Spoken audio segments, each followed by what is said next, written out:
relationship. Yes, that energy and a war can Japan chairman WONTUMI move that they move together no about to presidential elections no so we be supporting young WONTUMI national elections oko so we be supporting young so we support no about when we are I am hoping to see that omumi no kan bom na movie to the west, east, north and south of the country for the MPP to win them, because I know say omumi no kan bom it will give the MPP an extra energy, an extra force I the coalition. And so that has been my belief, and I always been saying this almost every week on this platform, and I'm hoping to see that too. Nana. Yeah, no, look, Mr. Kennedy Japan, apart from my case, he has been, and he respects me a lot, and I respect him a lot. But only send me Boahen as a matter of principle. No? Say me person me support to ya. I don't dare. Yeah. Enye sika enye. That I say oko US, oko Germany. Moko shia Ghana from people from. So Obiri si on mame ho. Ati ofro bo si Obiri tie me say ai me oba umia. I know we've still continuing to be friends. Because it's a matter of principle. Canada, Japan, Kwambafo, WONTUMI, 2015, and then Bakuna called transport, no? Minister for Transport. Asiama so no kahumbi. Ya na ya ha adwene pa. Kutin de no edi. Ba ya na ya ha adwene pa. Na me ka ho, Canada ka ho, Kwambafo ka ho, Asiama. Mako bi ya de ni ya ha adwene pa because ya ha adwene cha say na MPP yen na yen so ya MPP ya nuru tano baby menyi nuru say be duru be tan na MPP yen ni yen so ya MPP so menwunya ntia na yeto about 2016 ana ya ben wene. A time came no na Paula Foko, Kwamene Japan, Sami Crab, Otiko Jaba. Na yam ka say ha adwene no yeah one side against you. So they shouldn't fight. Babanko. That's Kennedy, that's Kwambafo, that's Chairman WONTUMI. Yeah, a group of nipa bia ye nyina ye MPP for be a group of bia e be sise no Obiri Boahen Canada Japan akọ e be sise Canada Japan no Obiri Boahen akọ e be da no Obiri Boahen WONTUMI akọ e be sise na WONTUMI no Obiri Boahen akọ e be da no Obiri Boahen Kwambafo akọ e be da na Kwambafo. So they are a group of anase asiama na asiama so kan ye ho ye group na asiama ka na kuti nya ne ba bi ko yeah but ye ne ya ma MPP ye MPP make my catch was say ni pa kakre ye ni ya ma MPP ya MPP people like Nana Komian no me ka yomba uza Nana Komian no ye quiet very calm to Nana Komian de no wo usho be we yachi because ni ye no pe but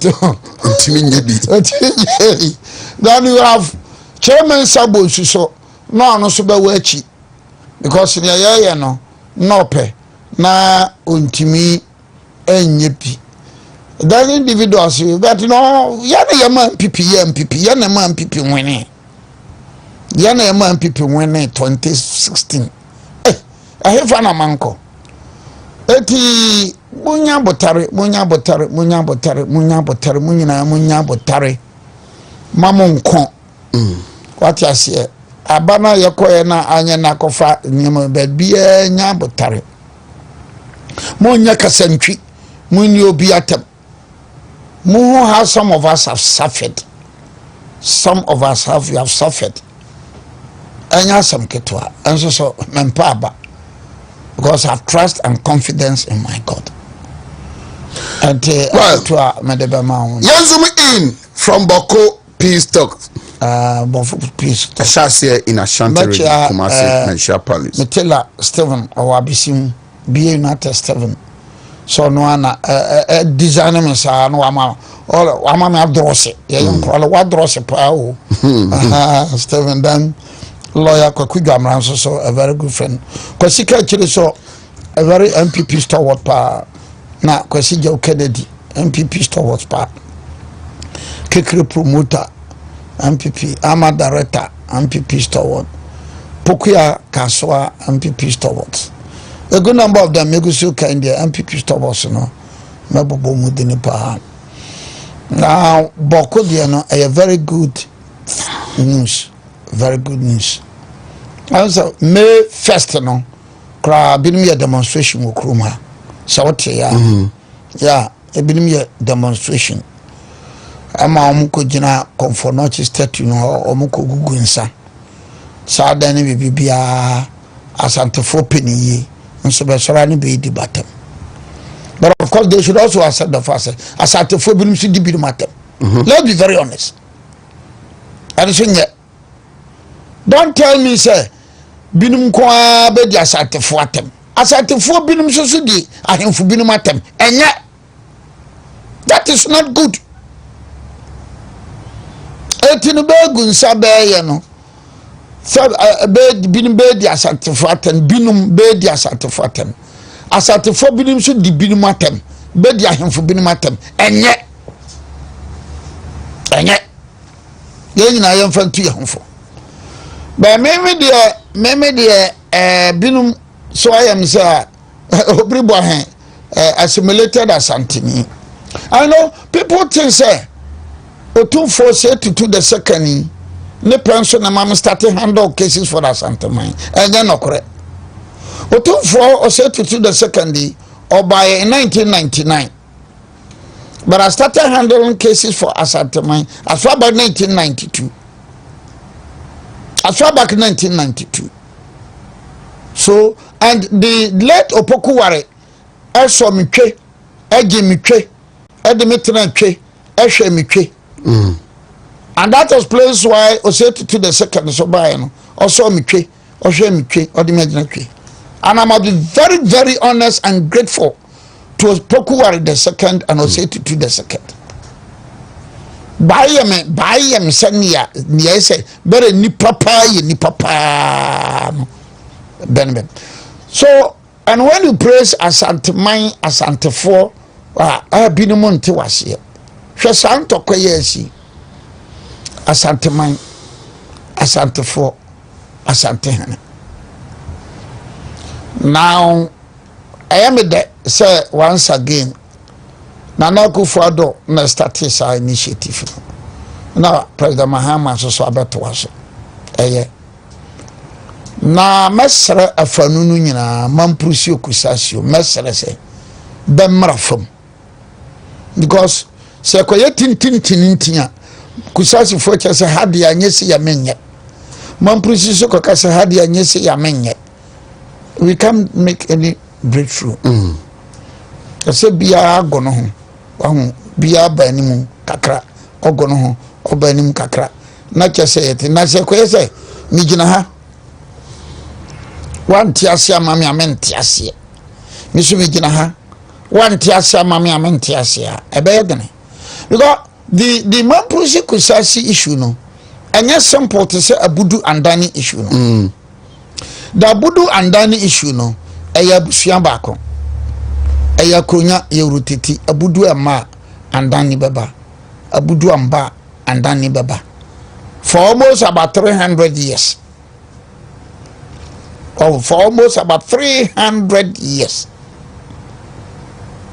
but then the kusasi one starting from 1721 1721 the first Boko Naba who was a mampurusi to almost 1959 1958 yes 1721 the first Boko Naba wow 1721 the first Boko Naba what to 1958 or 1959 for akunta for pen for paper ni calculation so for 1721 no Boko Naba bia so awia osanko shawo na leirungu na yiri ho. But then the history will tell you say assassin party assassination you kusasi for dia. Di omadia no yo. Wa wunya me pesa me kire no. Then from 1958 59 no bano anafe problems no bano. Then eventually you come across PNDC lobby. I think 75 or 85. Whether 75 or 85. Rollins pass here. Yes, I caught to be anyhow. Then you come to 205. Yeah, 205. One case because Supreme Court. Then Mama Yarga represented the Kusasis. And I think it was Philip Addison who represented the Mamprisis. I don't know. I can't remember. Now I'm going to file a notice of discontinuance. Then the Supreme Court says, okay, what file discontinuance? You rule on it. What discontinue? With that liberty to apply. With that liberty to apply. Without liberty to apply. Of course, court to be to my yes. That is around 205. And then the MPP 2020 LI 2409 Emma Bokunaba Omuketi Kusau traditional council. Kusau traditional council. So the LI 2409 says so ko ura boko dia. Now pe Bokunaba dia ayekusasi abudurago Bokunaba. Then fast forward the man preaches Kosi Henen. Eba Bolega High Court. Ebe wie Court of Appeal Kumasi. So it's a very complex matter. So that even if you are starting from 1721 now say Mampusia by 1959 no Kusasi for Massa na waru Mampusi for Mampusi for Massa na waru Kusasi for Mampusi Massa na waru Kusasi ma Kusasi just a very complex. As I say, yes, for no nina. As for prepreja for no dear, Beguma be ye prepreja. But Mama ain't here prepreja for no. It is the good people of Boko, na money. And ya prepreja for no. And ya prepreja for no. Prepreja for no benya BMPP. Prepreja for no benya BNDC. Prepreja for Rubenya be MPP. Prepreja for Rubenya be NDC. Political points. So they don't tell you the reality on the ground. Benka someone ye. On some year, started from 1721. By 1721, Mranu Kusachi for no because no one used to tend down. So they were there, but no one centralized. Centralized, they said the Gonjas, the Dagombes, the Mampusis, the Nanumbes, the Asantes.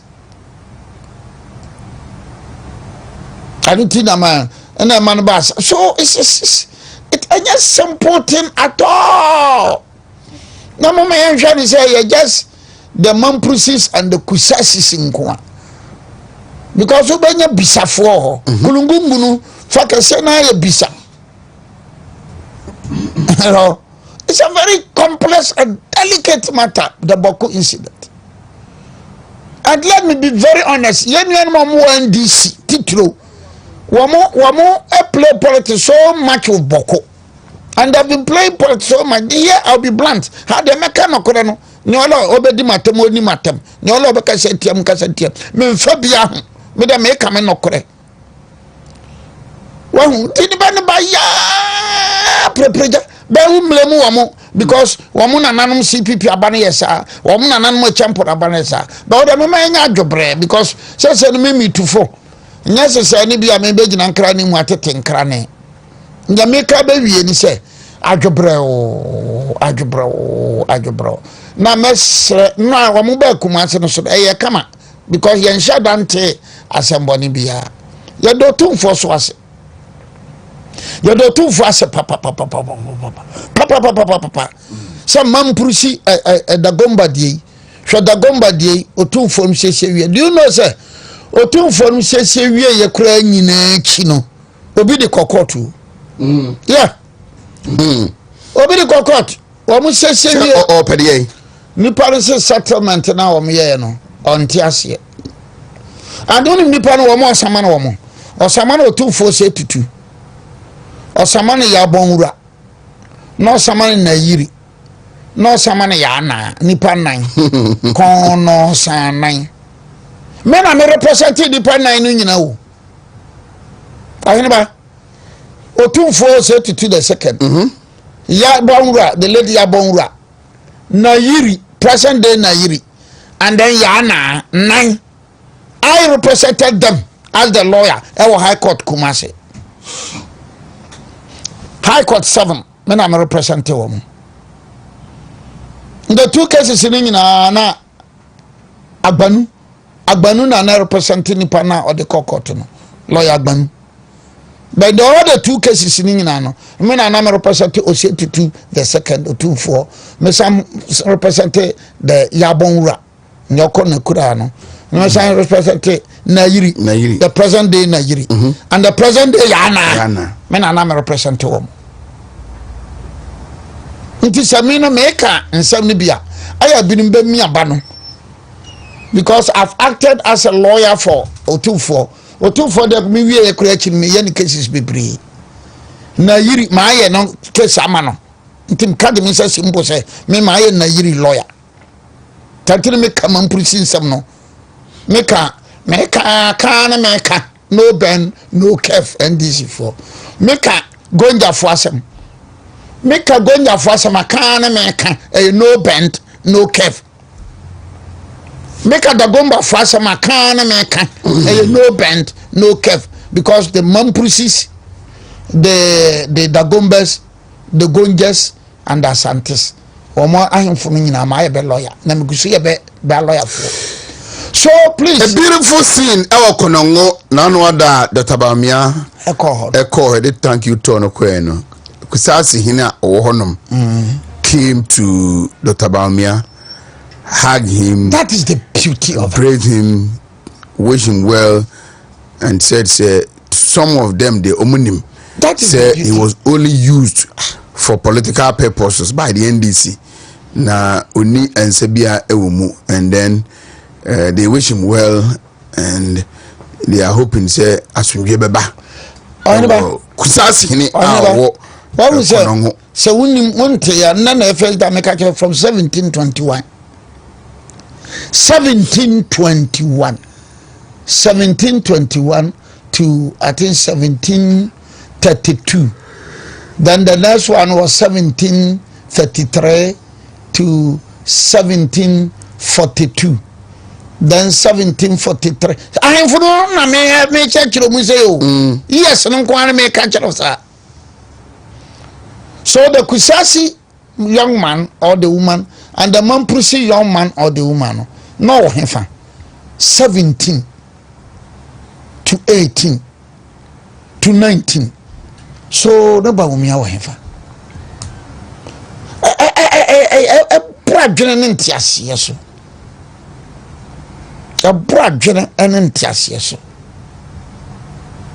Na eduba bia and this in 1992 Professor Boahen sabi kafrache bara no ye bafane bara nesia tutu nyina tutu o ye bafane nti yakọ campaign du ba bia na prof anante ora mo nhwe bara me ye bafane binimbere isa anya bafane then this for so ye bafane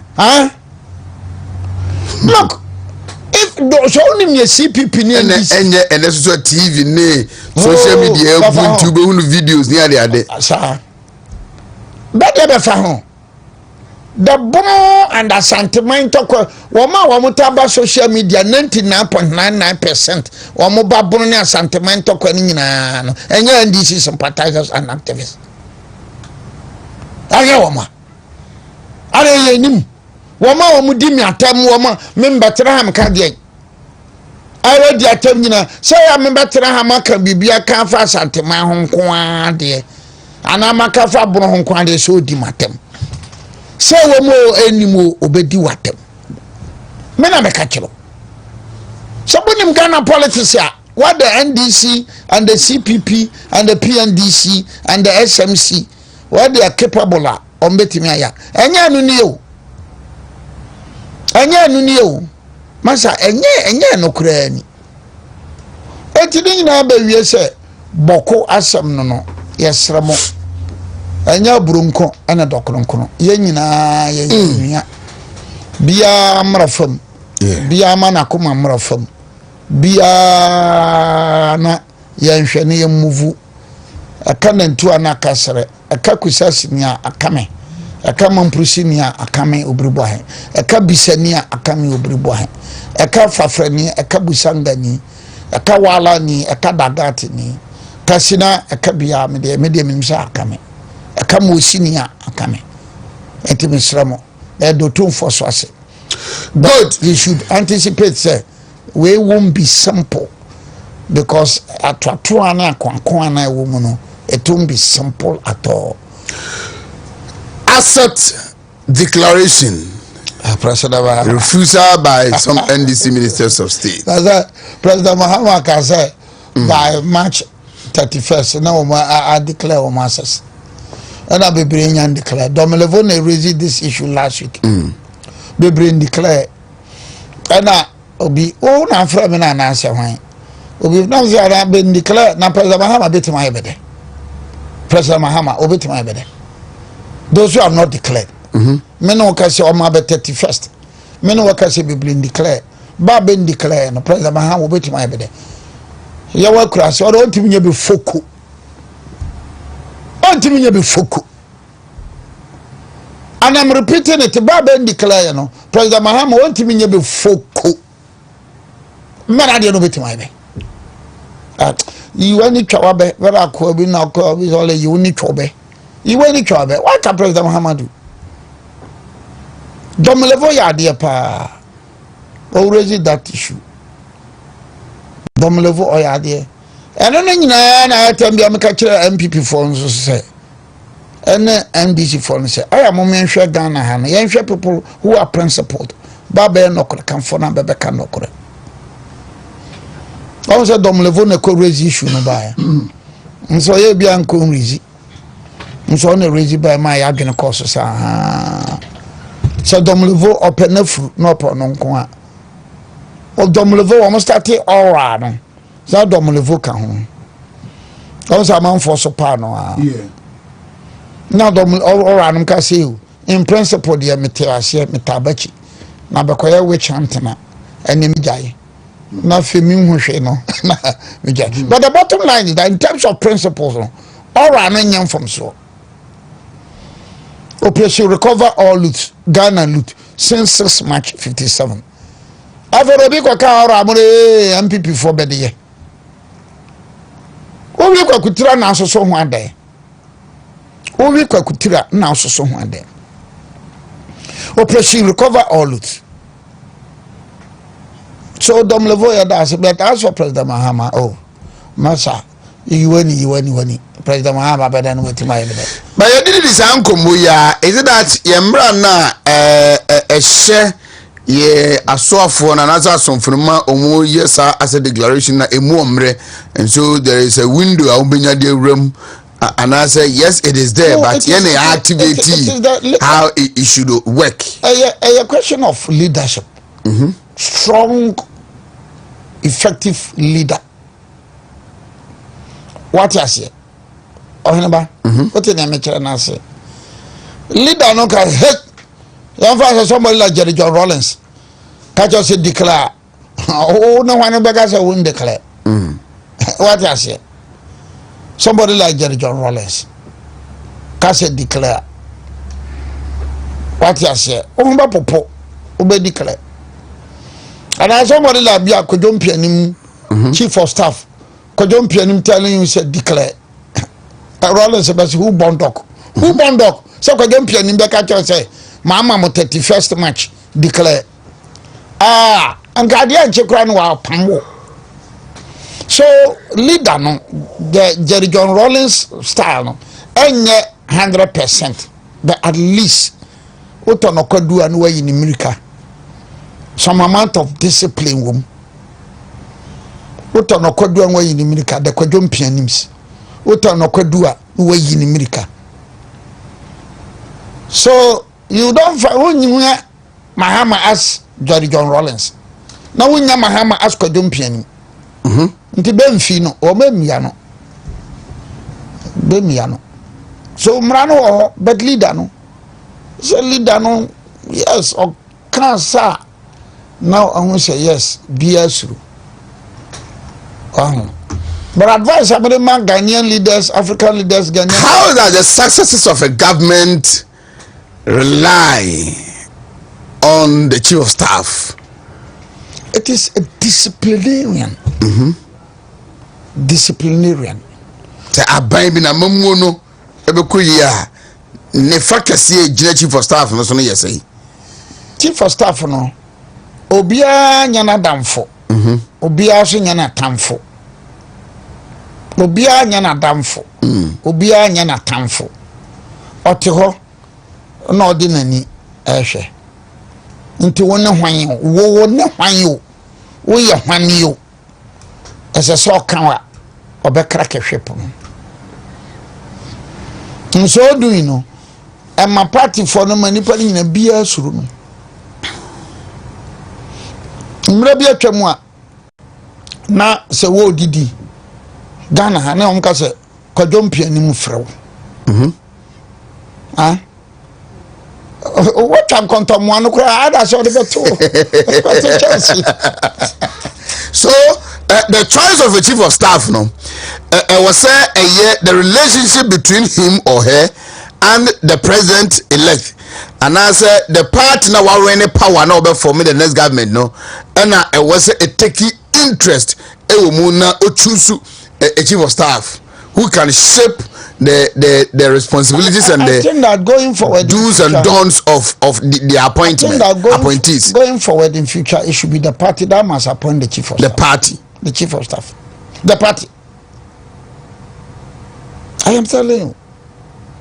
Look, going forward, either MPP betra to who, and answer Bentran to who.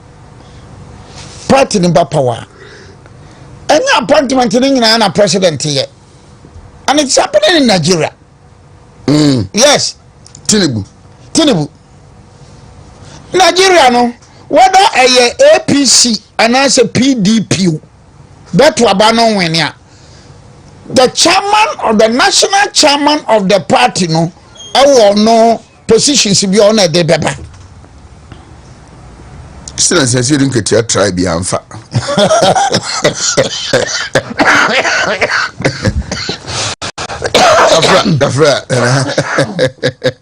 No, you see, I'm fast to get your try. I said, don't get your try now. Let us not blame us here, don't get here. Because as a country, no, you're getting masses. Yeah. So I said, don't get your try now. Uma emblem, I said, don't get here. But in my answer, no, so. But in principle, no, the Nigerian system. Look, Tinubu is the president of Nigeria, leader APC. But Ganduje is the national chairman of APC. Ganduje is the national chairman of APC. Etibeto abawie no. Positions bi wo ha Nigeria da ho a say cabinet ministers no. Tinubu oni a ono be peke. Na Ganduje dey so a oba peke. Na Ganduje be peke. Edidini no bakwa koma Tinubu no. Tinubu ntimi nka daabi. Then the party na so Ganduje no because of a national chairman. Ganduje a national chairman. Nti se cabinet dey me fan say bia 18. Kura bia na dey 1 and 2. Party na so wo cabinet bia mienu. Anamiensa. Et party no de no kwa. President no ntimu nka dabi. Something I'm going to say, may experience a man going forward. Going forward. MPP or NDCU, as I said, chief of staff should be appointed by the party. The party. Who's been your best chief of staff under the Fourth Republic? I think Kwadwo Mpianim is short, but I think Orankia, we will not leave out his name from 1992 because the Nana to dozen Nana to that Z. Yeah, but the Nana to dozen Nina Beka. But I may settle on Kwadwo Mpianim. Why? No, because is it because who did not the dia yeah, because you see, yes, I'm looking down upon one can in now, but also to name it and say, and I ought to name it and say, I don't know, Obiana down for Obiasun and a town for Obiana down for Obiasun and a town for Onibia and Casa, Onobia and Tukani, Onobia and Fabia. But another character, so I met to be very accommodating, will be Freema. Freema Opari. Yes. But it looks like Shironu now Kwadwo Mpianim more. Chain Freema. Is it because of your bantrana? Well, minim Ebia na MPP4, Ebia. Minim.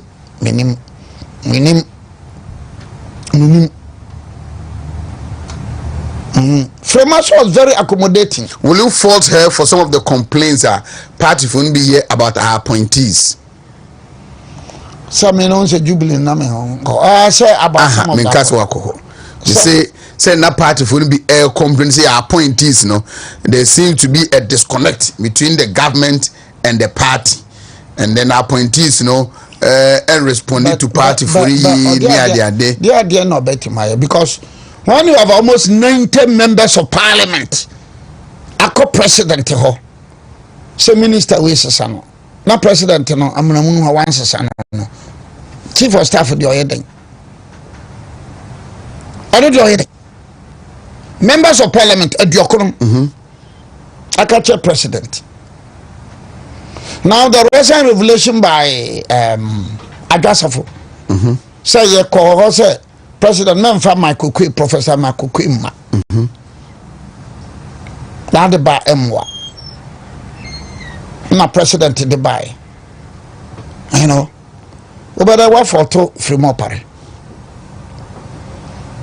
Over there what for to she might not have that authority on appointment and disappointment, but your appointee where you know how you carry yourself as an appointee, especially towards the party people, no, or only responsibility to be at home. Because I remember in the run up to 2024 elections, somewhere June, July, or issue statement urging all appointees say they should be going to radio station, engaging the media, the public, telling the stories what they have done. But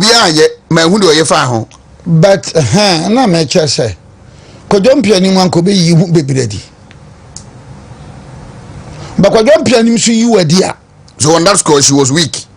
Oh yes, so abasa Kwadwo Mpianim so yi wadi a. Ajekum ko phone timi nka say Debbie. Perhaps Ajekum ko phone so ka ho bi. So he built much trust and confidence in Kwadwo Mpianim. And that was very good. Ebia na boama Kwadwo Mpianim timi ye adwuma no kese sa. But what in a mature no say. Because what is a Kwadwo Mpianim krapa ayi wadi no. Na there was this rumor say now omo pese omo yi ato something central regional minister. Okoye bibi. Na amaye na otise omo ba bi yinadi. Quickly no ezoko Roman bishop ho. In Skepkus. And a Roman bishop no efre na se sata na je konkofo wa bruchiri. Omo saka won so mu dem ko hu Kwadwo. Kwadwo ti ase na je konkofo ntimanka ane ana dabi. You look at the scenario. What na me chen? Kwadwo ti ase. No. Aje konkofo ntiminka se Kwadwo ti ase nso menti ase. Ana menti ase Kwadwo me mati ase Kwadwo. So maybe I think that the Kwadwo Mpianim and the Konkofo relationship no so no na ma Kwadwo Mpianim etimi ye strong sana o about in me no so also that relationship was the Tinubu and Ganduji in Nigeria. Uba Tinubu as the president, Ganduji as the national chairman. Okay, Ukra Tinubu kra ya gaza Tinubu frau, ne gaza Ganduji frawa. Ga usro uye APC ni awoto owoso Ganduji ho. Going forward, both MPP and NDC. Is it how they have structured their party, no? And Abema, the national chairman, and as a party, no, Abe so strong, that authority on the government, you know, and vis-a-vis ours, the MPP and our government, the concerns amount for a raising from 2020 to 2024 elections. That's Ushia constituency chairman or can Ushia constituency secretary party for a can say or qua appointee will cry. It looks as if say appointee Emma listening ear group or any favor be and who the entire say or the party person or bank attention be. Is it because of how we have structured our party? And I say it comes back to the leaders that we select to lead our party. No, how we have structured both MPP and NDC. We are making in Nigeria and APC no. Sana PDP sotie. Sana PDP sotie. So whether it's Obasanjo or whether it's Jonathan Goodluck, no, our leader of PDP, no, the national chairman of PDP, no, what is offer Hebra? Obasanjo fro, and not Jonathan Goodluck fro, not the national chairman of PDP flower, Obeko national chairman office. Can we blame it on parties financing? Because it doesn't appear say your opposition in the DT Pimpima, but your power, you expect to say a bind the finance BBI as a political party. And then they seem to control your thoughts. Nigeria, they are not structured because look, the national chairman of the party, slots to be a honoma. Cabinet ne dia mienu a obia nkobi party na musukuta me yensa anase nan anase oba regional minister appointment nka 16 no na dinsia no nyina no regional executives of the party ene be choose enti my party no Nigeria APC or PDP. If you are the chairman of APC or PDP or Benue State or the River State or the Lagos State, no, we are Bemuya. Because as was the same I had DC MC in the Sabi Kafrachu. Then tonight will be nothing kind and a control. So both MPP and NDC going forward, as I said, we fast as banana. Is it that something that Dr. Bamia was trying to introduce? Say, na appointees, appointment of 10 will come from the constituency, and the constituency executives, will sit down and decide, say, who would the 10 be given to? Exactly. Okay. So yes, sir. Both MPP and NDC, yes, sir. And ka party number and ka DJ power party no. But look, you have MPP or NDC ya to abawie na the be appointment a koksi mi hu atwe me kon kan na me check my appointment DCU DCU Shamio party ni ane na ye adwuma abre anu aka so wa man kran dia ma se de wote ho a sunyana de wote ho a tama de wote ho wunya hwi exactly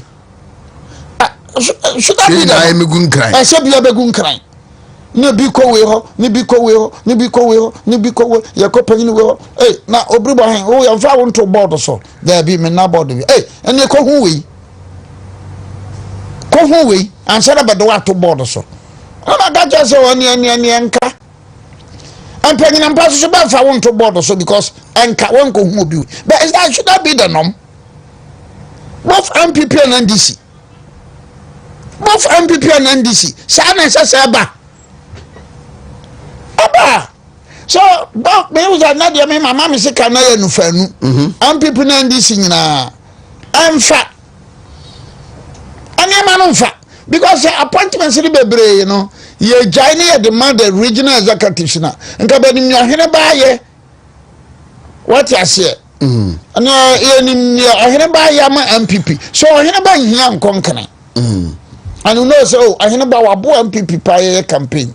Enti position bi ye de bema. As I said both MPP and this nyina positions ni nyina ma sha president na bagim. Eni anya fe ye nya manyosam sa. Positions ni nyina ma sha president bagim. What you say?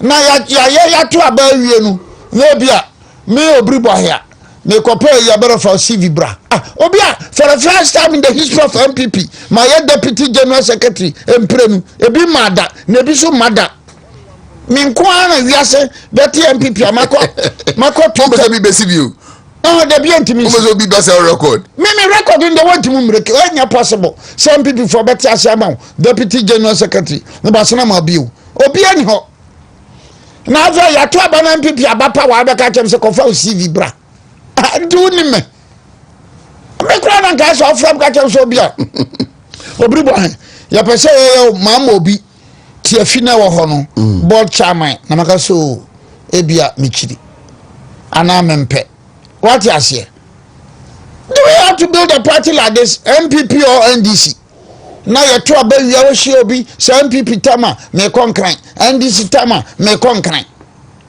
ye the party ni nyina she mampanyini nsa